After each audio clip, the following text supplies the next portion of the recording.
جب حضرت ابراہیم علیہ السلام کو آگ میں ڈالا گیا تو انہوں نے کہا، اے میرے اللہ، وہ آسمان میں تنہا ہے اور زمین میں تیری عبادت کرنے والا تنہا ہے۔ ناظرین، چونکہ حضرت ابراہیم علیہ السلام کو آگ میں پھینکا گیا، اللہ رب العزت فرماتے ہیں، اور ہم نے حکم دیا، اے آگ ٹھنڈی پڑ جا اور ابراہیم کے لیے سلامتی والی بن جا۔ اور پھر اللہ رب العزت کے حکم سے انتہائی ناقابل یقین معجزہ رونما ہوا اور ابراہیم علیہ السلام کو اس آگ نے بال برابر بھی نقصان نہیں پہنچایا۔ ناظرین، روایات میں آتا ہے کہ حضرت ابراہیم علیہ السلام اس آگ میں 40 یا 50 دن ٹھہرے۔ سورہ بقرہ کی آیہ نمبر 260 میں حضرت ابراہیم علیہ السلام کا ایک انتہائی حیرت انگیز معجزہ بیان کیا گیا ہے۔ اللہ رب العزت کا ارشاد ہے، اور اس وقت کا تذکرہ سنو جب ابراہیم نے کہا تھا کہ میرے پروردگار، مجھے دکھائیے کہ آپ مردوں کو کیسے زندہ کرتے ہیں۔ اللہ نے کہا، کیا تمہیں یقین نہیں؟ کہنے لگے، یقین کیوں نہ ہوتا، مگر یہ خواہش اس لیے کی ہے تاکہ میرے دل کو پورا اطمینان حاصل ہو جائے۔ اللہ نے کہا، اچھا تو 4 پرندے لو اور انہیں اپنے سے مانوس کر لو، پھر ان کو ذبح کر کے ان کا ایک ایک حصہ ہر پہاڑ پر رکھ دو، پھر ان کو بلاؤ تو چاروں تمہارے پاس دوڑے چلے آئیں گے۔ اور جان رکھو کہ اللہ پوری طرح صاحب اقتدار بھی ہے، اعلیٰ درجے کی حکمت والا بھی۔ پھر ابراہیم علیہ السلام نے ایسا ہی کیا، اور جب انہوں نے پکارا تو اللہ تعالیٰ کے حکم سے چاروں پہاڑوں پر رکھے ہوئے پرندوں کے مختلف اعضاء ان کی طرف آتے رہے اور جڑتے رہے، یہاں تک کہ ان کے بدن کے تمام اجزاء آپس میں جڑ گئے، ان پر پہلے کی طرح پر آ گئے اور وہ زندہ ہو کر اڑ گئے۔ ناظرین، حضرت عیسیٰ علیہ السلام اللہ رب العزت کے انتہائی خاص پیغمبر تھے۔ آپ کو اللہ تعالیٰ نے ایسے حیرت انگیز معجزات عطا فرمائے جیسے آپ کے علاوہ کسی بھی پیغمبر کو عطا نہیں کیے گئے۔ یہ معجزات اس قدر حیران کن تھے کہ ان کو دیکھ کر لوگ آپ کو نعوذ باللہ خدا کا بیٹا کہنے لگے۔ آج کی اس ویڈیو میں ہم آپ کو حضرت عیسیٰ علیہ السلام کے ان معجزات کے بارے میں بتائیں گے جن کا ذکر قرآن مجید میں موجود ہے۔ ناظرین، سورہ مریم کی آیات 16 سے 35 کے درمیان حضرت عیسیٰ علیہ السلام کی پیدائش کا ذکر فرمایا گیا ہے۔ حضرت مریم علیہ السلام بیت المقدس سے متصل حجرے میں قیام پذیر تھی۔ ایک دن وہ مسجد کے مشرقی کونے میں عبادت یا کسی اور مقصد سے تشریف لے گئیں اور پردہ کر لیا۔ امام قرطبی فرماتے ہیں کہ وہ حسب عادت یکسوئی کے ساتھ عبادت الہی میں مشغول ہونے کے لیے حجرے کے مشرقی جانب کسی گوشے میں تشریف لے گئیں۔ حضرت مریم علیہ السلام اس گوشے میں تنہا تھیں کہ اچانک حضرت جبریل علیہ السلام انسانی شکل میں تشریف لائے۔ حضرت مریم نے جب اجنبی شخص کو یوں اپنے قریب دیکھا تو گھبرا گئی اور کہنے لگی، میں تجھ سے رحمان کی پناہ مانگتی ہوں، اگر تو اللہ سے ڈرتا ہے تو یہاں سے چلا جا۔ حضرت جبریل علیہ السلام نے فرمایا، تم مجھ سے ڈرو نہیں، میں تو پروردگار کا بھیجا ہوا فرشتہ ہوں اور تمہیں ایک پاکیزہ بیٹا دینے کی خوشخبری لے کر آیا ہوں۔ حضرت مریم علیہ السلام نہایت حیران اور پریشان ہوئی اور تعجب سے فرمایا، بھلا میرے ہاں بچہ کیسے ہو سکتا ہے؟ مجھے تو کسی انسان نے ہاتھ تک نہیں لگایا اور نہ ہی میں بدکار ہوں۔ حضرت جبریل علیہ السلام نے ارشاد فرمایا، ہاں بات تو یہی ہے، لیکن اللہ تعالیٰ فرماتے ہیں کہ یہ میرے لیے بہت آسان ہے اور ہم اسے اپنی قدرت تخلیق کے لیے نشانی بنانا چاہتے ہیں۔ اس سے قبل ہم نے تمہارے باپ آدم علیہ السلام کو مرد اور عورت کے بغیر اور تمہاری ماں حوا علیہ السلام کو صرف مرد سے پیدا کیا، اور اب عیسیٰ علیہ السلام کو پیدا کر کے تیسری شکل میں بھی پیدا کرنے پر اپنی قدرت کا اظہار کرنا چاہتے ہیں، اور وہ ہے صرف بغیر مرد کے پیدا کرنا۔ دراصل اللہ تعالیٰ تو قادر مطلق ہیں، وہ جب جہاں اور جس طرح چاہیں پیدا کر سکتے ہیں۔ وہ بے جان چیز سے جاندار کو پیدا کر سکتے ہیں اور جاندار سے بے جان۔ ناظرین، بیٹے کی بشارت کے بعد حضرت جبریل علیہ السلام نے حضرت مریم علیہ السلام پر پھونک ماری اور وہاں سے چلے گئے۔ کچھ دنوں کے بعد حضرت مریم علیہ السلام کو بچے کی پیدائش کے آثار محسوس ہونے لگے۔ جیسے جیسے پیدائش کے دن قریب آتے جا رہے تھے، آپ علیہ السلام کی پریشانی میں بھی اضافہ ہوتا چلا جا رہا تھا۔ جب پیدائش کا وقت قریب آیا تو آپ علیہ السلام لوگوں کے خوف سے بیت المقدس سے تقریباً 9 میل دور جنگل کی جانب ایک پہاڑی کوہ سرا کی جانب چلی گئیں۔ یہی وہ جگہ ہے جو بعد میں بیت اللحم کہلائی۔ جب درد ذہ شروع ہوا تو آپ علیہ السلام ایک کھجور کے درخت سے ٹک لگا کر بیٹھ گئے۔ زچگی کی تکلیف کی شدت اور دنیا والوں کے خوف نے آپ دیدہ کر دیا۔ کہنے لگی کاش میں اس سے پہلے ہی مر گئی ہوتی اور لوگوں کی یاد سے بھی پھولی پسری ہو جاتی۔ ناظرین، علماء فرماتے ہیں کہ انہوں نے موت کی آرزو اس لیے کی کہ وہ عزیز و اقارب، خاندان، برادری اور لوگوں کو کس طرح مطمئن کر سکیں گی جبکہ کوئی ان کی صداقت کی تصدیق کرنے والا بھی نہیں۔ ان کی شہرت ایک نیک، پارسا اور زاہدہ کے طور پر تھی، لہٰذا ان کے لیے تصور ہی بڑا روح فرسا اور تکلیف دہ تھا کہ لوگ انہیں بدکار سمجھیں۔ ابھی حضرت مریم علیہ السلام انجانے اندیشوں اور وسوسوں میں گھری ہوئی تھی کہ حضرت جبریل علیہ السلام نے وادی کے نیچے سے آواز دی، اے مریم پریشان نہ ہو، تمہارے پروردگار نے تمہارے قدموں تلے ایک چشمہ جاری کر دیا ہے، اور ذرا اس کھجور کے درخت کو ہلاؤ، دیکھو یہ تمہارے سامنے تر و تازہ کھجوریں گرا دے گا۔ اب تم اطمینان کے ساتھ یہ تازہ کھجوریں کھاؤ، چشمے کا پانی پیو اور بچے کو دیکھ کر اپنی آنکھیں ٹھنڈی کرو، اور اگر تمہیں کوئی انسان نظر پڑ جائے تو اشارے سے اس کو کہہ دینا کہ میں نے روزہ رکھا ہوا ہے، میں آج کسی شخص سے بات نہیں کر سکتی۔ ناظرین، اس وقت کی شریعت میں روزے میں کھانے پینے کے ساتھ بولنا بھی منع تھا۔ حضرت جبریل علیہ السلام کے اس پیغام سے حضرت مریم علیہ السلام کو اطمینان اور تسلی ہو گئی کہ اب میرا رب مجھے بدنامی اور رسوائی سے بچا لے گا۔ حضرت ابن عباس رضی اللہ تعالیٰ عنہ سے مروی ہے کہ ولادت کے 40 روز بعد جب طہارت ہو چکی تو حضرت مریم علیہ السلام اپنے گھر والوں کے پاس واپس آئیں۔ لوگ نومولود بچے کو گود میں دیکھ کر حیران رہ گئے اور بدگمان ہو کر بولے، اے مریم، یہ تو نے بڑے گناہ کا کام کیا، نہ تو تیرا باپ برا آدمی تھا اور نہ تیری ماں بدکار تھی۔ حضرت مریم علیہ السلام نے حضرت جبریل علیہ السلام کی ہدایت کے مطابق بچے کی طرف اشارہ کر دیا۔ روایت میں ہے کہ جب خاندان نے حضرت مریم علیہ السلام کو ملامت کرنا شروع کیا تو اس وقت حضرت عیسیٰ علیہ السلام دودھ پی رہے تھے۔ جب انہوں نے لوگوں کی ملامت بھری باتیں سنی تو دودھ پینا چھوڑ دیا اور اپنی بائیں کروٹ پر سہارا لے کر ان کی جانب متوجہ ہوئے اور انگشت شہادت سے اشارہ کرتے ہوئے فرمایا، انی عبد اللہ، یعنی میں اللہ کا بندہ ہوں، اور پھر اللہ کی طرف سے نبوت اور کتاب ملنے کی خبر دی۔ اس کے بعد فرمایا، اللہ نے مجھے نماز اور زکوٰۃ کا پابند بنایا، اور جب تک میں زندہ ہوں مجھے اپنی والدہ کا حق ادا کرنے والا بنایا اور مجھ کو سرکش اور بدبخت نہیں بنایا، اور اللہ کی سلامتی ہے مجھ پر جب میں پیدا ہوا، جب میں مروں گا اور جب میں دوبارہ زندہ کر کے اٹھایا جاؤں گا۔ ناظرین، لوگوں نے جب نومولود بچے کے منہ سے یہ الفاظ سنے تو حیرت زدہ رہ گئے اور انہیں یقین ہو گیا کہ بی بی مریم علیہ السلام پاک دامن ہے اور یہ بچہ اللہ کا برگزیدہ بندہ ہے۔ اس واقعے کے بعد خاندان اور بنی اسرائیل کے سمجھدار لوگ دونوں کی بڑی عزت کرنے لگے اور انہیں خیر و برکت کا باعث سمجھنے لگے۔ حضرت ابن عباس رضی اللہ تعالیٰ عنہ سے مروی ہے کہ حضرت عیسیٰ علیہ السلام گود میں بات چیت کے بعد کلام کرنے سے رک گئے تھے، پھر جب لڑکپن کو چھونے لگے تو اللہ تعالیٰ نے ان کی زبان پر حکمت و دانائی کی باتیں جاری کر دی۔ جب آپ علیہ السلام 7 سال کے ہوئے تو حضرت مریم علیہ السلام نے آپ کو معلم کے پاس درسگاہ میں بھیجنا شروع کر دیا۔ حضرت عیسیٰ علیہ السلام بچپن ہی میں اللہ کی طرف سے الہام کردہ عجائبات کا نظارہ کرتے تھے۔ یہ بات یہودیوں میں پھیل گئی تو انہوں نے آپ علیہ السلام کے خلاف منصوبے بنانے شروع کر دیے۔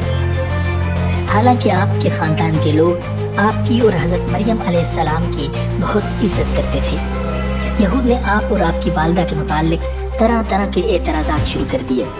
یہ وہ وقت تھا کہ جب حضرت زکریا علیہ السلام بنی اسرائیل کے پیغمبر تھے، لیکن یہود اپنی سابقہ روایات اور عادات خبیثہ کے باعث حضرت زکریا علیہ السلام کی نافرمانی اور ان کی تکذیب کرتے تھے۔ ان لوگوں نے مختلف گروہوں میں تقسیم ہو کر مشرکانہ طور طریقے اختیار کر لیے تھے، یہاں تک کہ اپنی خواہشات کے مطابق تورات میں بھی بہت زیادہ رد و بدل کر لیا تھا۔ ناظرین، ان کے عقائد و اعمال دن بدن بد سے بدتر ہوتے چلے جا رہے تھے۔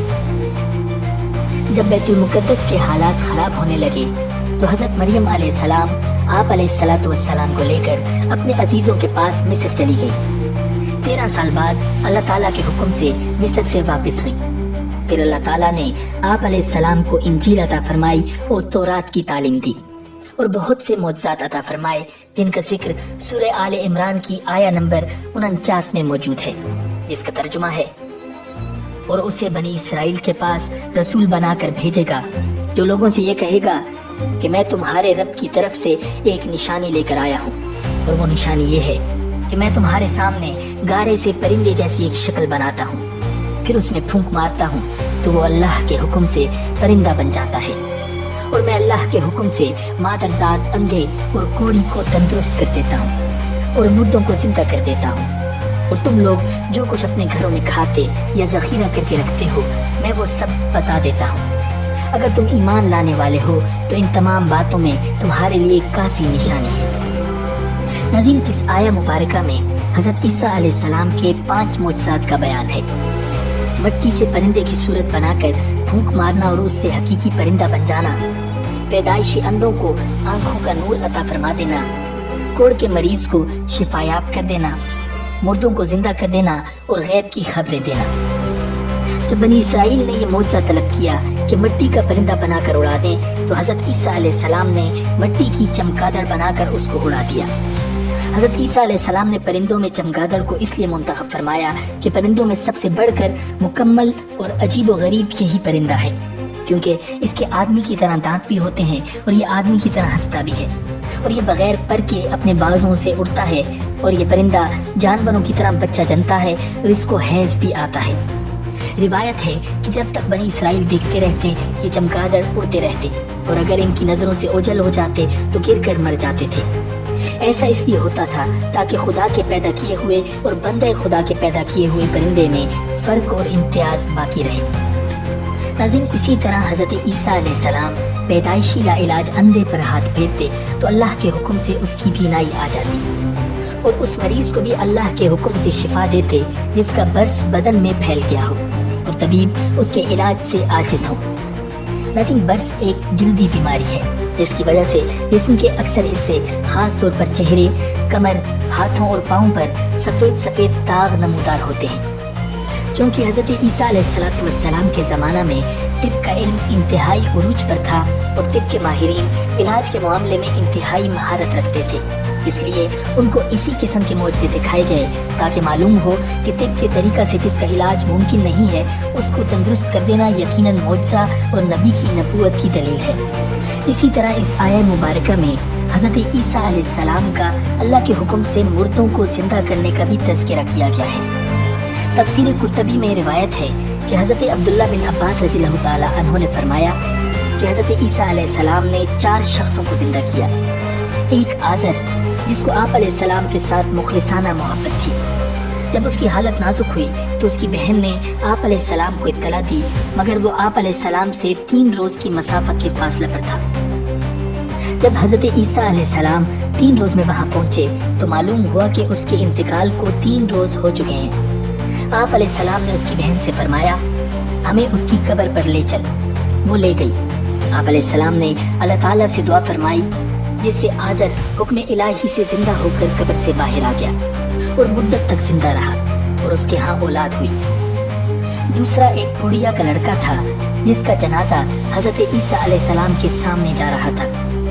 آپ علیہ السلام نے اس کے لیے دعا فرمائی، وہ زندہ ہو کر جنازہ اٹھانے والوں کے کندھوں سے اتر پڑا اور کپڑے پہنے گھر آ گیا، پھر زندہ رہا اور اس کے ہاں اولاد بھی ہوئی۔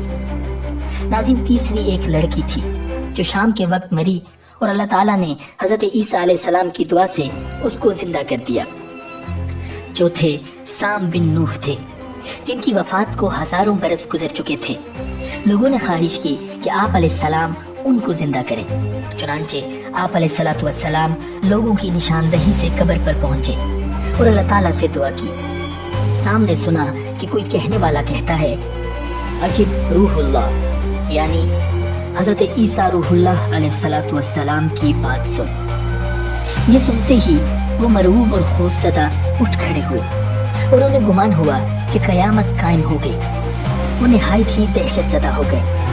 پھر وہ حضرت عیسیٰ علیہ السلام پر ایمان لائے اور انہوں نے حضرت عیسیٰ علیہ السلام سے درخواست کی کہ دوبارہ انہیں سکرات موت کی تکلیف نہ ہو، اس کے بغیر انہیں واپس کیا جائے، چنانچہ اسی وقت ان کا انتقال ہو گیا۔ ناظرین، جب حضرت عیسیٰ علیہ السلام نے بیماروں کو اچھا کیا اور مردوں کو زندہ کیا تو بعض لوگوں نے کہا کہ یہ تو جادو ہے، اور کوئی معجزہ دکھائیے۔ تو آپ علیہ السلام نے ارشاد فرمایا، کہ جو تم کھاتے اور جو جمع کر رکھتے ہو میں اس کی تمہیں خبر دیتا ہوں۔ اور حضرت عیسیٰ علیہ السلام کے دست مبارک پر یہ معجزہ بھی ظاہر ہوا کہ آپ علیہ السلام آدمی کو بتا دیتے تھے جو وہ کل کھا چکا اور جو آج کھائے گا اور جو اگلے وقت کے لیے تیار کر رکھا ہوتا۔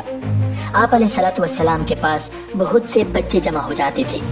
آپ علیہ السلام انہیں بتاتے تھے کہ تمہارے گھر فلاں چیز تیار ہوئی ہے، تمہارے گھر والوں نے فلاں فلاں چیز کھائی ہے، فلاں چیز تمہارے لیے بچا کر رکھی ہے۔ بچے گھر جاتے اور گھر والوں سے وہ چیز مانگتے، گھر والے وہ چیز دیتے اور ان سے کہتے کہ تمہیں کس نے بتایا؟ بچے کہتے حضرت عیسیٰ علیہ السلام نے۔ تو لوگوں نے اپنے بچوں کو آپ علیہ السلام کے پاس آنے سے روکا اور کہا کہ وہ جادوگر ہیں، ان کے پاس نہ بیٹھو، اور ایک مکان میں سب بچوں کو جمع کر دیا۔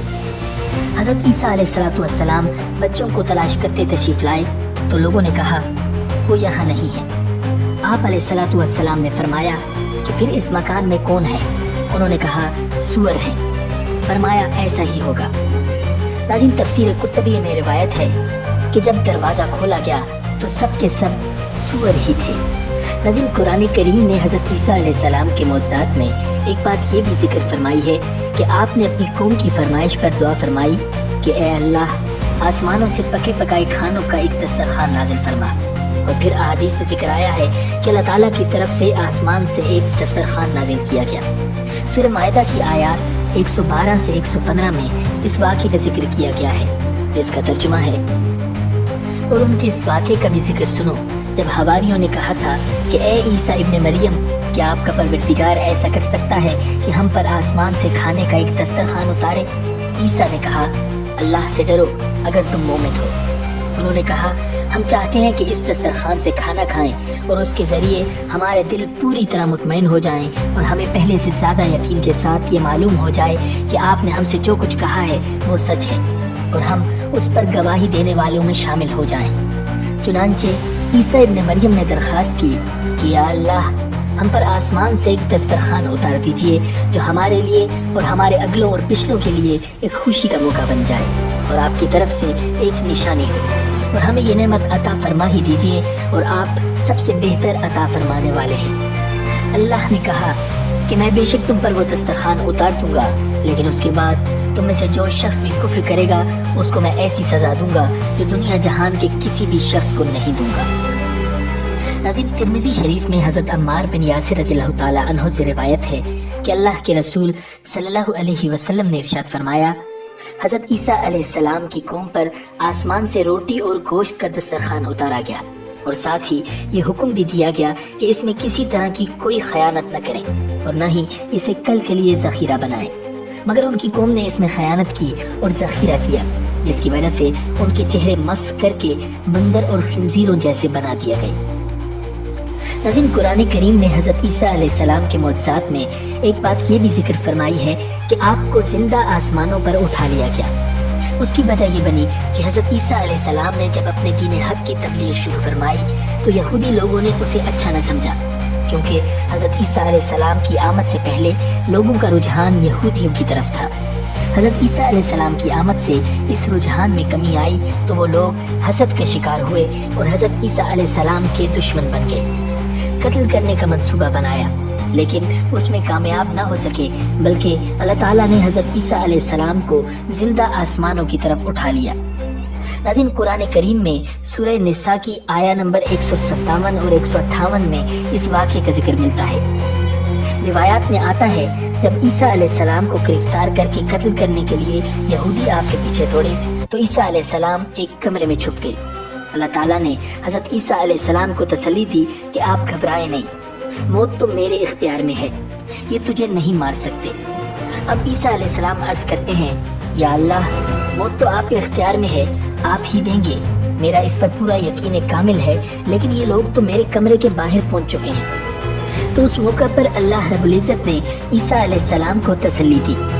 ناظرین، اس واقعے کی تفصیلات میں آتا ہے کہ حضرت عیسیٰ علیہ السلام اپنے حواریوں کے ساتھ موجود تھے تو ابلیس نے یہودیوں کو جا کر بتایا کہ عیسیٰ علیہ السلام فلاں کمرے میں چھپے ہیں، جا کر انہیں گرفتار کرو اور قتل کر دو۔